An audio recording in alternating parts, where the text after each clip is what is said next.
Hey everyone, Jedi Mike 7 here, and I'm back with another video. I'm so glad you guys are able to stop by. Yeah, I'm here. I'm going to be reviewing and actually breaking down the Easter eggs, and also just certain clues in the upcoming film Thor: Love and Thunder. This is the fourth installment of the Thor franchise. Actually, it's the first MCU movie, at least of a solo character, to get his fourth appearance in his own solo title. So I'm really excited with what we got in store for here. And I think that what they've dropped in the trailer, a lot of things so we can dissect. But before you can go, make sure you hit the subscribe button, comment, like, and share. Let me know what you guys think about Thor: Love and Thunder. Are you guys excited for it? You have any expectations or anything like that? Please let me know and comment down below. All right, guys, let's get into the beginning of the trailer. All right.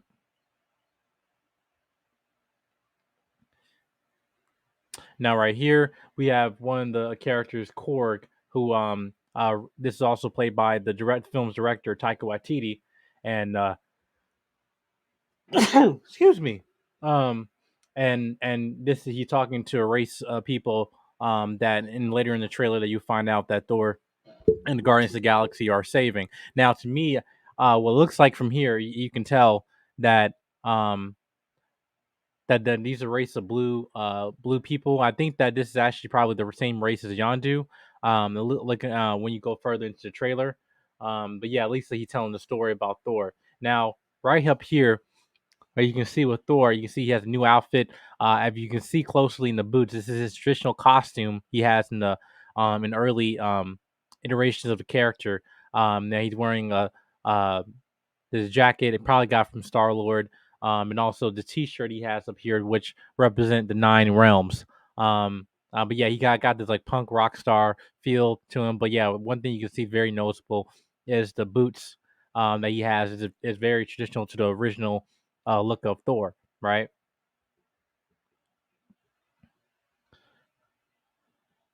There you go, and right there. So as you can see, now we got some of the rest of the Guardians of the Galaxy in the back. We got let's see what we got here. So yeah, so we got Core, we got Groot, who's still teenage Groot from the looks of it. Star Lord, Mantis. We know Nebula is also part of the Guardians of the Galaxy now. But we also see we'll probably maybe see later iterations of maybe Rocket and probably not Gamora because Gamora is still on the run. At least what we saw her in at the end of Avengers Endgame, right? But yeah, and when you can see here the transitioning of Thor.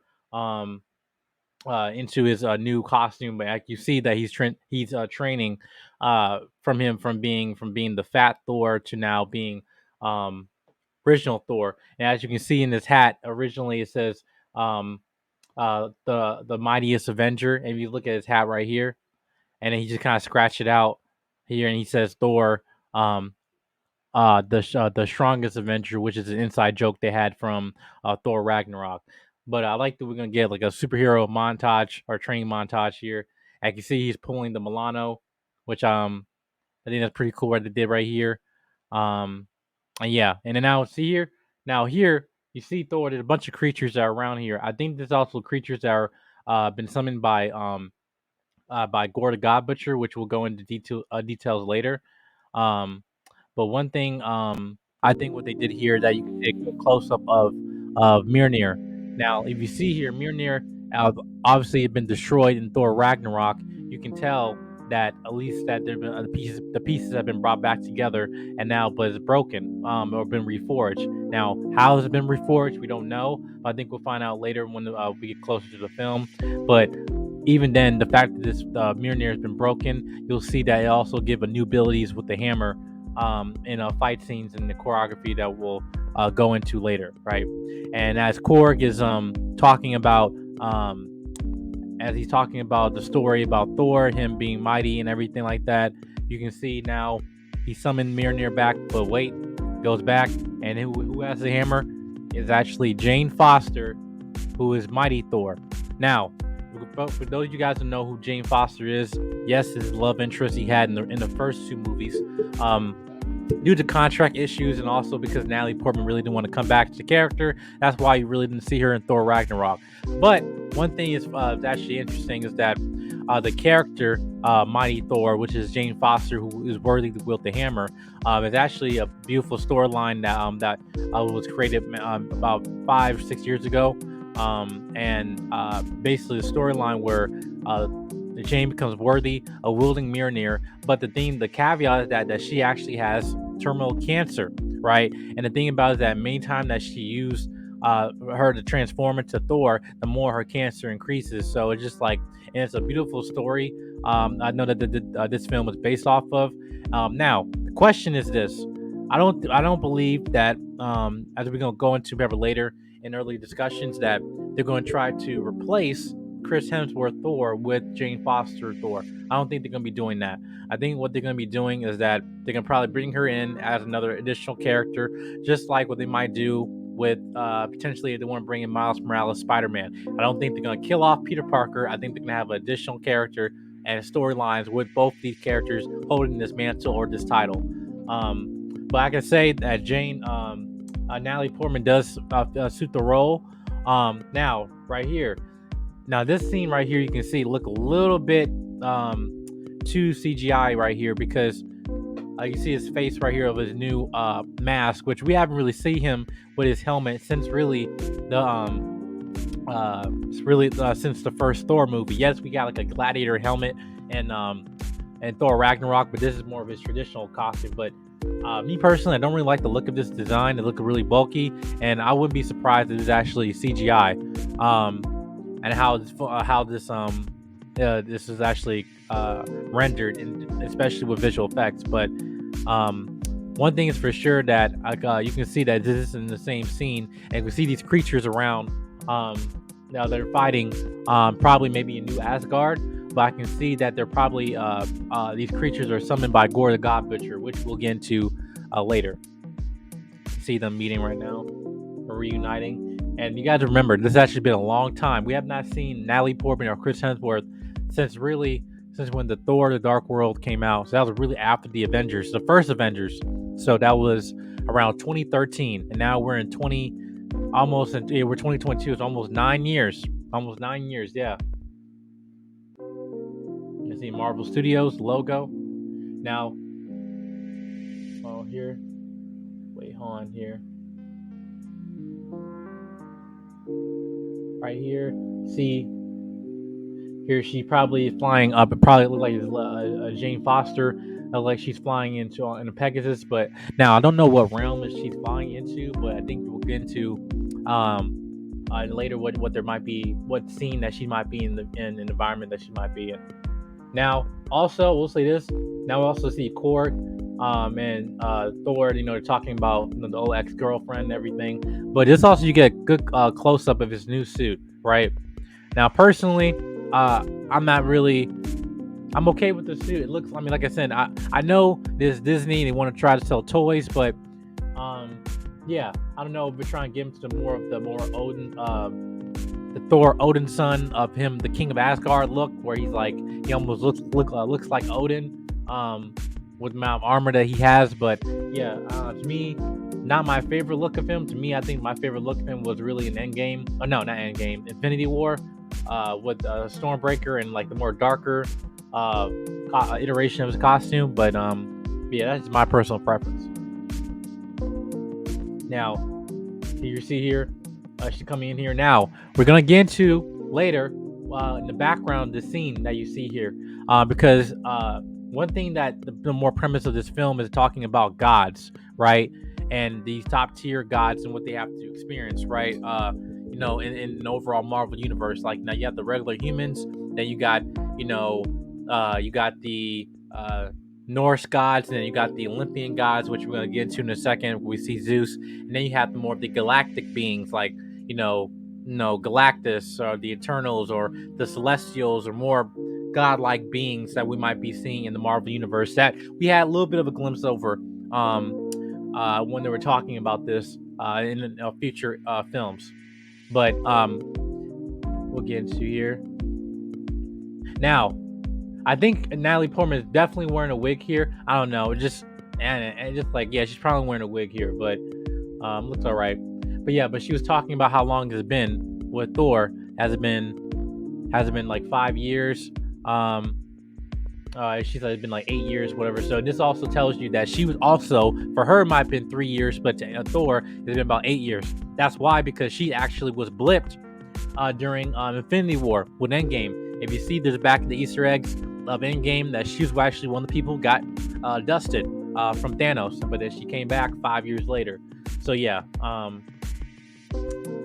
Now here you can see we're probably in Mount Olympus. Now this is also a good thing, not only just for this film, but in the overall Marvel universe, that you'll see that they're talking about other characters, such as like we have Zeus, but all the other characters we know that are in the Marvel universe that is from Olympus is Hercules. Hercules is actually he had been part of the Avengers and everything. But I don't know if they can probably introduce him in this film. They might acknowledge him, but I think it might be a missed opportunity. Don't at least mention Hercules. I think he might be a good addition to the Marvel universe. But yeah.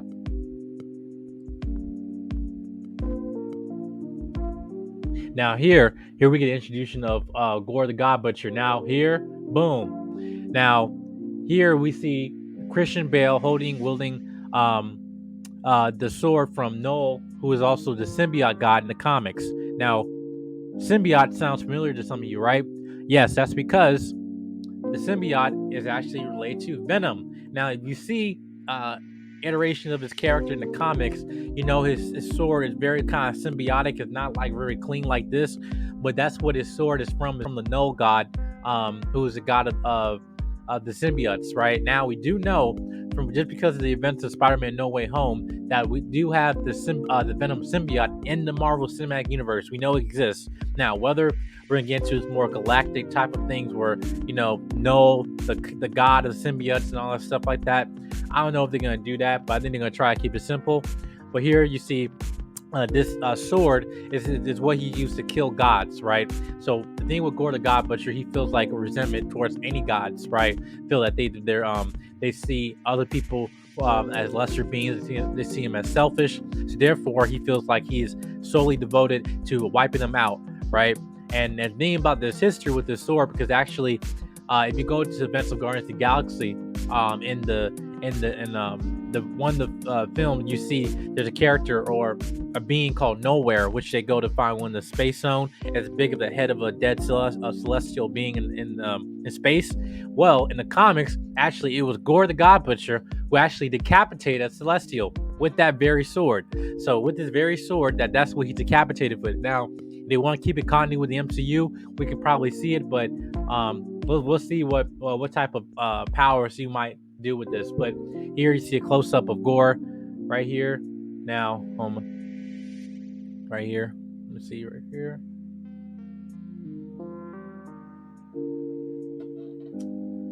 Now here we see a closer look at Christian Bale as Gore the God Butcher. Now the look of his character, he doesn't have a nose. He doesn't look kind of like this.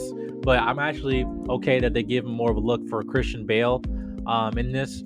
Makes him a little bit consistent, more humanoid and more personal. But as you can see, that he has now scars on him, devoted to him of him killing gods. And now one thing is also interesting in the scene that you can tell is that it can give a very noir look. Now you see some color saturation in his eyes, which you'll see later. But look at there's almost like color that's draining from the scene. Now, I don't know if that's of his environment or that has to do with the sword, maybe, possibly. But we shall see. But I like this creative choice they did with this character. Now, there's a very big comic shot from the Thor comics. Shout out to comic book artists and creators. Hopefully, give them their credit due. Literally, this is a scene ripped right out of the comics, and really, I really liked how they kind of transitioned more to a realistic feel from the comics now to the big screen. But yeah. Now here you see a closer look of Christian Bale here. Now this probably might be his origin, but as you can see that he has yellow in his eyes. But again, there's not really that much prosthetic makeup on him, other than just like him being a little bit more humanoid than he is in the comics. Yes, it's coming in July. Now here These are the Norse in Norse mythology. This is what Thor. I forgot the name of the goats that he has in the Norse mythology that he used to travel, but this is related to in the comics that he's using, and you can see that he's using Stormbreaker.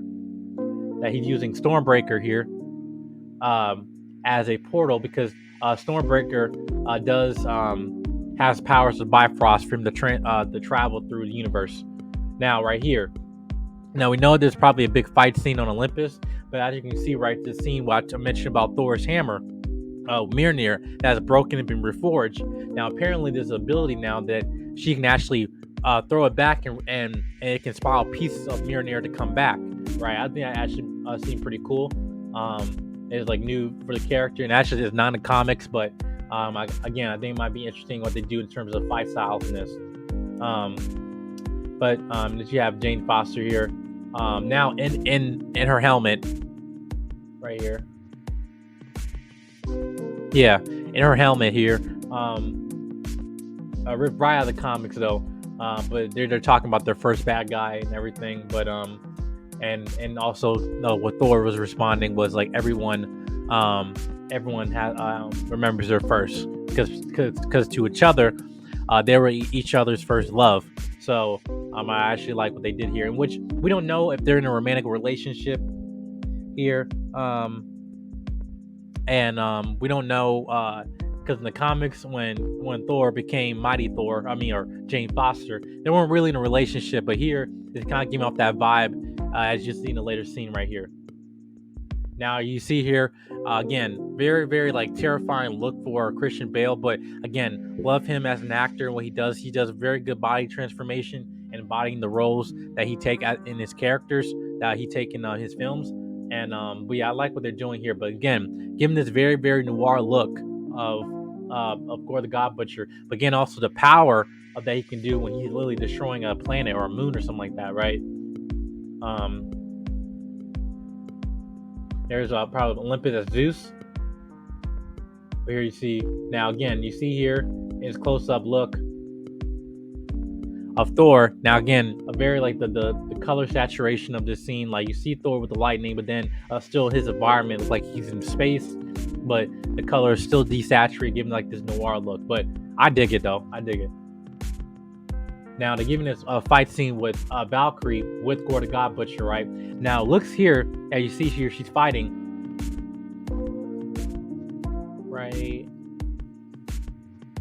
Right here. Now right here, you see here is one of Zeus's bolts, right? Now I don't know if this probably is insinuating that that Christian Bale's character Gore the God Butcher kills Zeus, but then her using this one of his lightning bolts to fight Gore the God Butcher, I think that's probably insinuating that Zeus is no more, which you can see here as they're barging in, probably finding some other Olympians here. But yeah.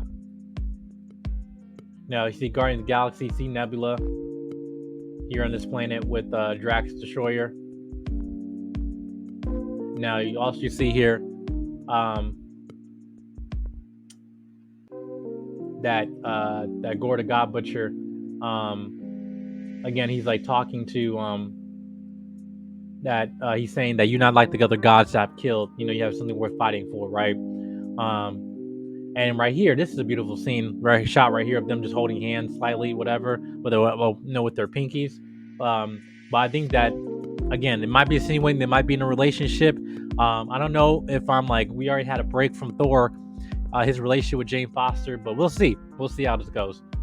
Now here, pointing here, Thor say, "Bring it now!" Boom. Now this scene right here is very very pivotal. As I told you, I think this movie is going to explain the different tiers of the Marvel Universe, right? Now, as you can see, that there might be level of tiers of gods and also celestial beings of the Marvel Universe. Now, on the right here, who do you see? You see the Living Tribunal. Now, we saw an Easter egg of him in Loki. We see a statue of him in Loki when they went into and in the Ends of Time in Loki in the Disney Plus show. But also we saw him, at least saw him in Doctor Strange and Multiverse of Madness when him and American Chavez was going to a dimensional plane. We saw the Living Tribunal. He is the judgment in the cosmos, right? Now, what we see right here, if you've seen Marvel's What If, is the Watcher. The Watcher, right? Now, again, he knows all, sees all, and everything. He cannot and will not interfere, unless you've seen the animated show What If. But yeah, I think there's a good Easter egg, at least of seeing him. We have seen a Watcher. We have seen a Watcher in the Marvel Universe and Guardians of the Galaxy Volume 2 with Stan Lee in his cameo, but this is actually the version Watu of the Watcher. We saw the same version from the animated show What If. Now, here, now we see other people. I forgot. I can't really mention what this other character is here, but one we see I think the character of Eternity. Again, these are big celestial beings. In the Marvel universe, along with I think this is a representation of death. Now, if you remember, in the comics, in the Infinity Gauntlet storyline, the reason why he was collecting all the Infinity Stones was not because he wanted to wipe out half the universe for the sake of it, because he actually was infatuated and in love with this person, Lady Death, and she actually is a person in the Marvel universe. But in the MCU, we never really got a representation of her character. But here, you see the statue of her, and we see it right here, right now, along with these other big, high-tier cosmic beings in the Marvel universe. Now, we see Jane here.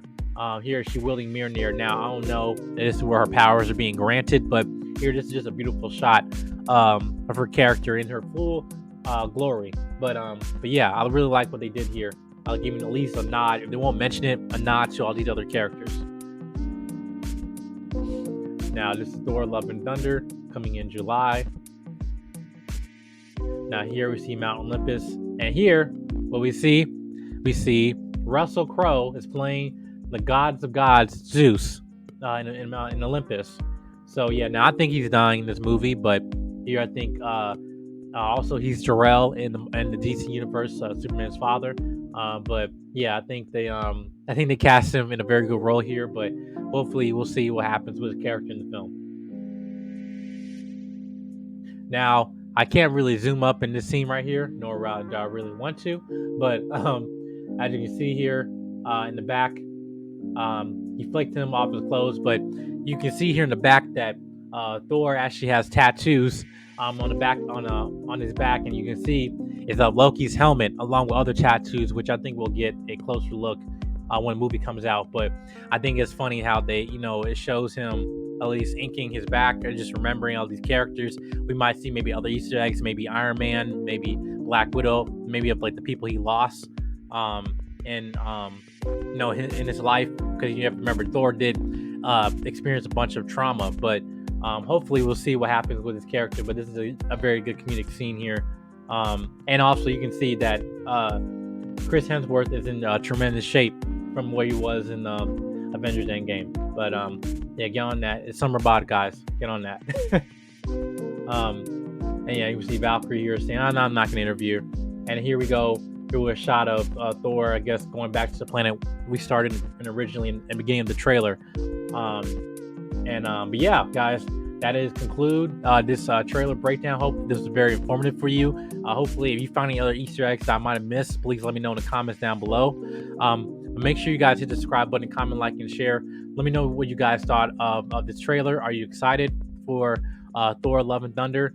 If so, let me know. And until next time, make sure you hit the notification bell for upcoming uploads of my content that I'll be dropping to you very, very soon. Until next time, I'm Gen Max 7. Until next time, God bless you. Bye-bye.